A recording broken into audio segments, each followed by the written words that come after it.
안녕하세요, 호주야클럽TV 여러분. 호주야클럽의 오지미아입니다.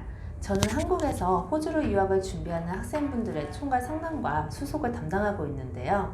얼마 전에 수능이 끝났죠. 그래서 최근 호주 대학 진학 방법에 대해서 많은 학생분들 그리고 학부모님들과의 문의가 있었습니다.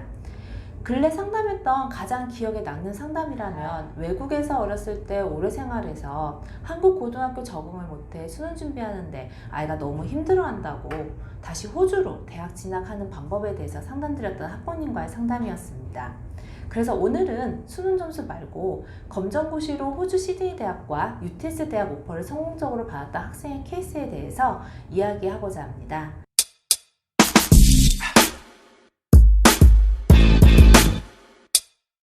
2019년 4월 옥구스라는 학생이 저에게 호주 대학 진학 관련 문의 메일을 처음으로 보냈습니다. 메일 내용을 잠깐 소개해드리면, 안녕하세요. 저는 작년 8월부로 고등학교 1학년 1학기를 마치고 자퇴한 여학생입니다.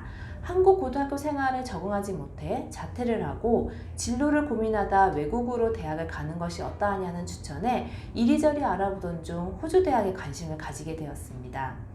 보통 호주 유학은 영주권 취득이나 현지 취업을 위한 회계나 간호, 유아교육학과 등에 많이 진학하는 것으로 알고 있습니다.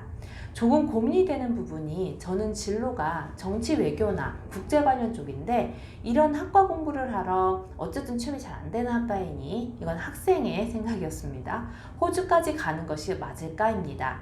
찾아보니 ANU가 정치 외교 쪽으로는 나름 알아주는 학교이기에 관심이 생겨 메일을 드리게 되었습니다.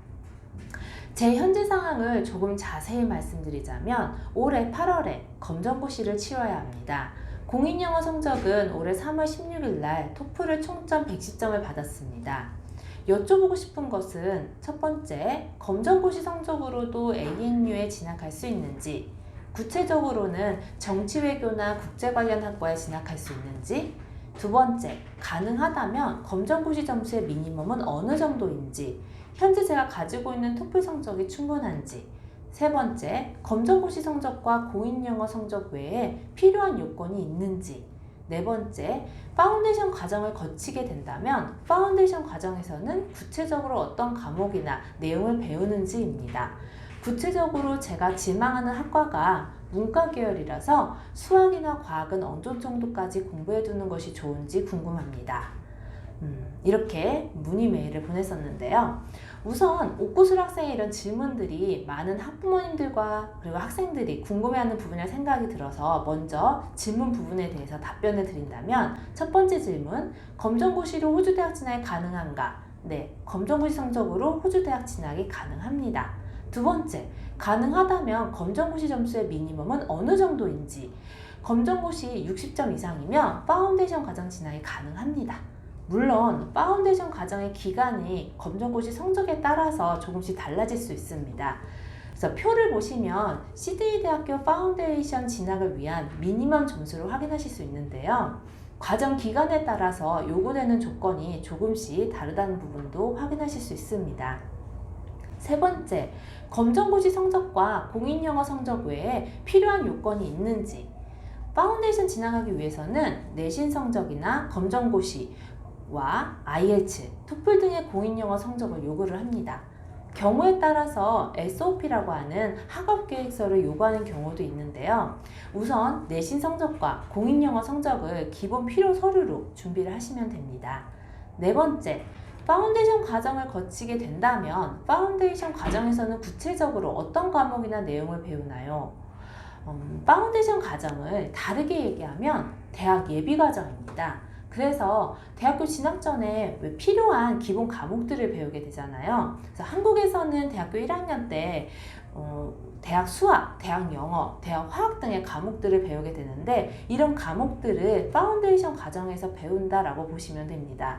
그래서 필수 과목은 영어, 수학 과목이고 본인이 공부하려는 전공에 따라서 선택 과목들이 달라집니다. 표를 보시면 시드니 파운데이션 과정에서 배우는 과목들을 확인하실 수 있는데요.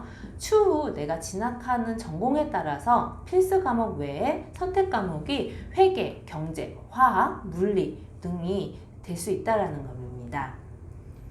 파운데이션 과정은 학생 성적과 전공을 잘 분석해서 그 전공이 차후 호주 대학 졸업했을 때 영주권 가능 여부, 그 취업과 직결되기 때문에 이 부분을 잘 감안해서 파운데이션 과정을 지원해야 되는데요. 옥구슬 학생의 경우 정치 외교학과나 국제 관련 전공을 공부를 희망했습니다. 하지만 여기서 생각해 보셔야 될 점은 정치 외교학과나 국제 관련 학과는 MLTSS, 즉 부족 직업군 직종의 분야에 속하지 않기에 졸업과 동시에 영주권을 신청하기는 어렵다는 점입니다. 다시 말씀드리면 취업으로 연결이 되기 어렵다는 거죠. 그래서 많은 학생들이 호주에서 좋은 대학교를 졸업을 해도 추후 졸업 후 한국으로 돌아와야 되는 상황이 될 수 있습니다. 근데 그렇다고 해서 영주권을 고려해서 원하지 않는 학업을 하는 것도 바람직하진 않겠죠. 옥구슬 학생은 전공 분석을 통해 법학 전공을 제가 가이드 드렸는데요. 법학 전공을 제가 가이드 드린 이유는 무엇보다 본인이 관심 있는 분야인 정치 외교나 국제 관련 전공은 법학을 전공하면서 충분히 진출할 수 있는 분야였고, 두 번째로는 토플 110점을 취득할 정도로 좋은 영어 능력을 지니고 있어서 호주 법대 과정이 쉽지는 않지만 충분히 도전해볼 만한 전공이라고 봤기 때문이었습니다. 그래서 지원 결과 어떻게 됐냐? 호주 일반고에서 한 명이 갈까 말까한 시드니 법대 오퍼를 성공적으로 받았습니다. 그리고 UTS 법대도 장학금 4,000불을 받는 쾌거를 얻었습니다. 옥구슬 학생은 장학금을 받고 4년 과정으로 법과정을 제공하는 UTS 학교를 선택했는데요. UTS 대학은 추후 호주 변호사가 되기 위해서 필요한 15과정을 UTS 대학교에서 제공하고 있다는 장점을 갖고 있습니다. 호주 법대 졸업 후 호주 변호사가 되는 과정에 대해서는 이전에 호토바기의 호주 변호사가 되고 싶으신가요? 라는 영상을 참조하시면 도움이 되실 거예요. 얼마 전에 옥구슬 학생으로부터 파운데이션 과정 잘 마쳤다는 소식을 받았어요. 보시면 옥구슬 학생은 올 A 플러 성적이라고 말할 수 있는 올 HD 성적을 받았습니다. 저도 한국에서 대학교에서 올 A+을 받은 적이 없는데 대단한 성적을 얻었죠. 파운데이션 과정이 쉬운 과정이라고 말씀드릴 수는 없지만 옥구슬 학생처럼 열심히 하면 충분히 만점 받을 수 있는 과정이라고 제가 당당히 말씀드릴 수 있는 그런 계기가 되지 않았을까 합니다. 잘 적응하고 훌륭한 성적을 내고 있는 옥구슬 학생을 보면서 제 자식이 좋은 성적을 얻은 것처럼 너무도 기쁘고 자랑스러웠는데요.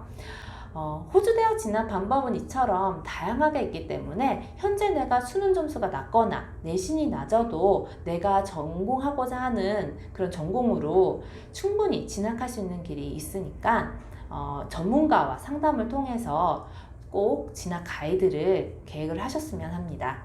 오늘은 여기까지 마치도록 하겠습니다. 감사합니다.